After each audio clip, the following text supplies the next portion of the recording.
Pourquoi Dieu a-t-il des noms différents dans différentes ères? Parole de Dieu concernée.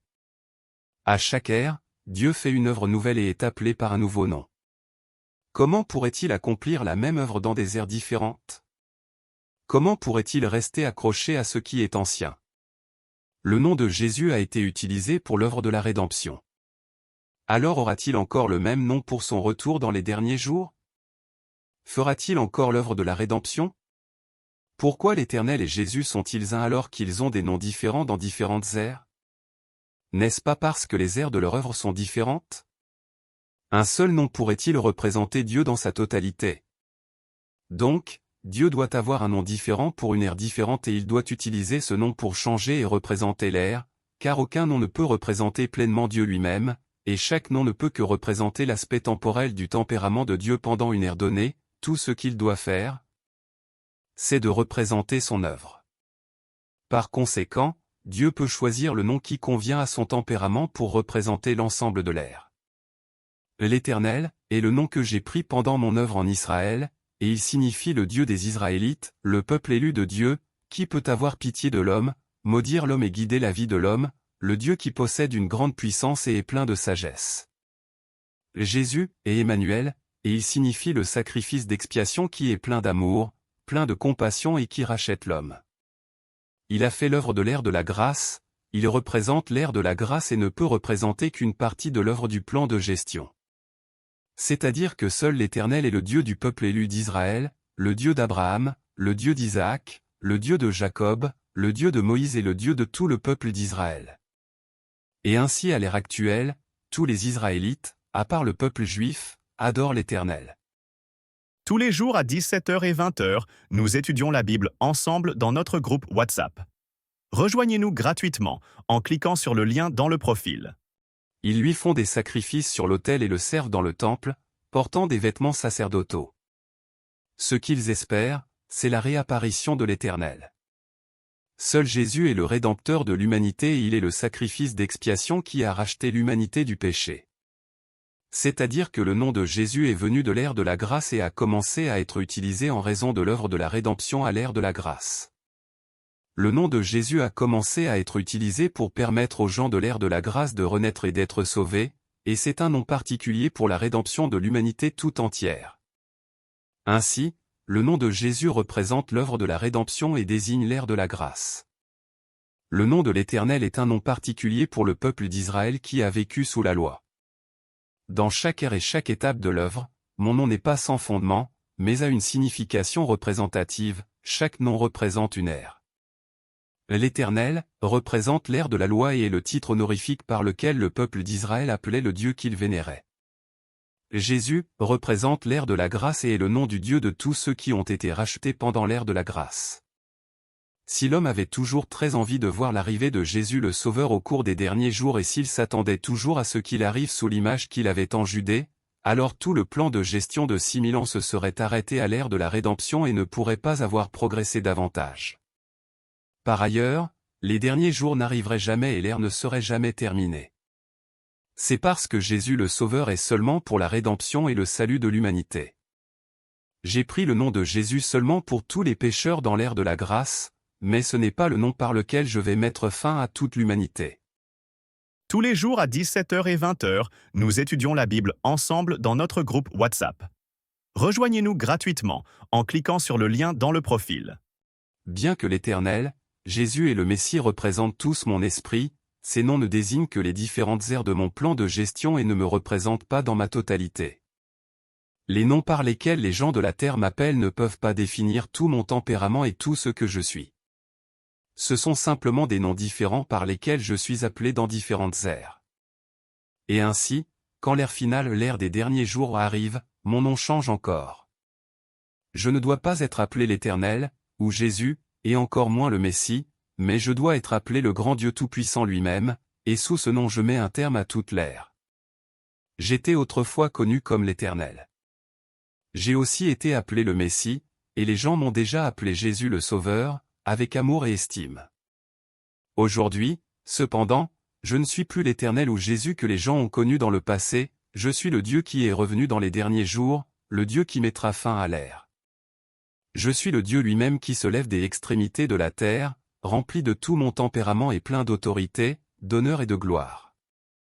Les gens ne sont jamais entrés en relation avec moi, ne m'ont jamais connu et ont toujours ignoré mon tempérament. Depuis la création du monde jusqu'à aujourd'hui, personne ne m'a vu. C'est le Dieu qui apparaît à l'homme dans les derniers jours, mais qui est caché parmi les hommes. Il vit parmi les hommes, vrai et réel, comme le soleil brûlant et la flamme vive, rempli de pouvoir et débordant d'autorité. Il n'y a pas une seule personne ou chose qui ne sera pas jugée par mes paroles, et pas une seule personne ou chose qui ne sera pas purifiée par le feu ardent. Finalement, toutes les nations seront bénies grâce à mes paroles et aussi brisées en pièces à cause de mes paroles. De cette façon, tous les peuples au cours des derniers jours verront que je suis le Sauveur revenu et que je suis le Dieu Tout-Puissant qui conquiert toute l'humanité.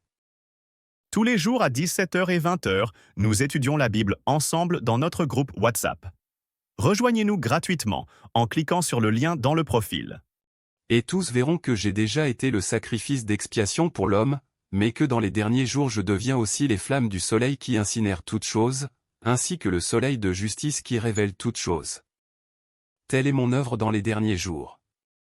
J'ai pris ce nom et j'ai ce tempérament afin que tous les gens puissent voir que je suis un Dieu juste, le soleil brûlant et la flamme vive, et afin que tous m'adorent, l'unique vrai Dieu, et afin qu'ils voient ma vraie face, je ne suis pas seulement le Dieu des Israélites, et je ne suis pas seulement le Rédempteur. Je suis le Dieu de toutes les créatures dans les cieux, sur la terre et dans les mers. Certains disent que le nom de Dieu ne change pas. Alors pourquoi le nom de l'Éternel est-il devenu Jésus? La prophétie avait annoncé la venue du Messie, alors pourquoi un homme nommé Jésus est-il venu? Pourquoi le nom de Dieu a-t-il changé? Une telle œuvre n'a-t-elle pas été réalisée il y a longtemps? Dieu ne peut-il pas faire une œuvre plus nouvelle aujourd'hui? L'œuvre d'hier peut être modifiée et l'œuvre de Jésus peut succéder à celle de l'Éternel. L'œuvre de Jésus alors ne peut-elle pas être suivie d'une autre œuvre?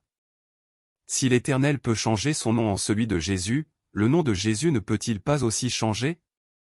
Rien de tout cela n'est bizarre, les gens sont tout simplement trop simples d'esprit. Dieu sera toujours Dieu. Peu importe comment son œuvre change et comment son nom pourrait changer, son tempérament et sa sagesse ne changeront jamais. Si tu crois que Dieu ne peut être appelé que par le nom de Jésus, alors ta connaissance est beaucoup trop limitée. Oses-tu affirmer que Jésus sera à jamais le nom de Dieu, que Dieu pour toujours et éternellement sera appelé Jésus, et que cela ne changera jamais? Oses-tu affirmer avec certitude que c'est le nom de Jésus qui a conclu l'ère de la loi et qui conclura aussi l'ère finale?